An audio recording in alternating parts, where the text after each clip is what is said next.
राम राम सज्जनों। आज का प्रवचन बहुत महत्वपूर्ण होने वाला है। हे मनुष्य, ये संसार झूठा है, असहाय है। सुबह श्री राम प्रभु जी को राजमहल राजगद्दी मिलने वाला था, लेकिन उसको वनवास मिल गया। वनवास देने वाला भी स्वयं उसका अपना माँ थी, और लेकिन वो वनवास में भी उसका मन अशांत नहीं हुआ, शांत ही रहा। उसका विजय प्राप्ति हुआ। जब यदि आपका मन शांत है तो संसार में कोई आपका शत्रु नहीं हो सकता। जब आपका मन अशांत है, आपका शत्रु बढ़ते चला जाएगा। जैसे कि रावण के पास राजमहल ऐसा क्या नहीं था, उसके पास सोने का लंका था, लेकिन उसका मन अशांत था, अहंकार था। रावण को भी मारने वाला अपना ही था। जब राम और रावण में जब युद्ध हुआ तो सिर अलग अलग बहुत हुआ, फिर भी वो नहीं मर रहा था। लेकिन उसको मारने के लिए विभीषण ने गुप्त बात श्री राम प्रभु जी को बताया था कि उसका नाभि में अमृत कुंज है, अमृत का उसका नाभि में अमृत है, उसी पे बाण का निशाना लगाया जाए, तब ये रावण का अंत होगा। तो मेरे प्यारे भक्तों, तो जैसे कि एक सब्जी होता है या दाल होता है, क्या दाल में नमक रहता है? सबको पता है दाल में नमक दिया जाता है, लेकिन नमक दिखाई नहीं देता। उसी प्रकार से जिसको आप मित्र कह रहे हैं वो आपका दुश्मन है, जिसको आप भाई कह रहे हैं वो भी आपका अपना नहीं है। इसीलिए हे मनुष्य, ये संसार झूठा है, अच्छा है। यहाँ अपना मित्र ना दोस्त ना कोई नहीं है। एक कहानी सुनाता हूं। एक राजा का बेटी बड़े होने के बाद उस राजा ने उस सम्राट को, उस राजमहल को अपना बेटी को सौंप दिया, क्योंकि वो राजा का बेटा नहीं था और बहुत दयावती थी। एक मसीहा कहा जाए तो गरीबों का, और वो खीर बांट रही थी, गरीब आदमी सबको खिला रहा था। और ठीक उसी टाइम रावण की तरह एक मनुष्य उस जगह पहुंच गया,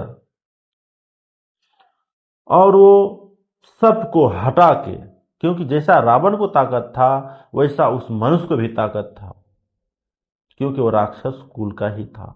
जो राक्षस कुल का है, जिसका मन शांत नहीं है, मन उसका अशांत है, वो कभी मानव नहीं हो सकता, वो कभी मानव नहीं हो सकता। तो रानी का जाकर के हाथ पकड़ लिया और अपने से खींच डाल दिया। प्रजापति उसका जो था उसको मारने लगा, लेकिन एक महारानी दयावती उसको क्षमा कर दिया। बोला हो सकता है ये बहुत दिन का भूखा है, इसीलिए एक खीर देख के ये उत्तेबला हो गया, और उसको माफ किया।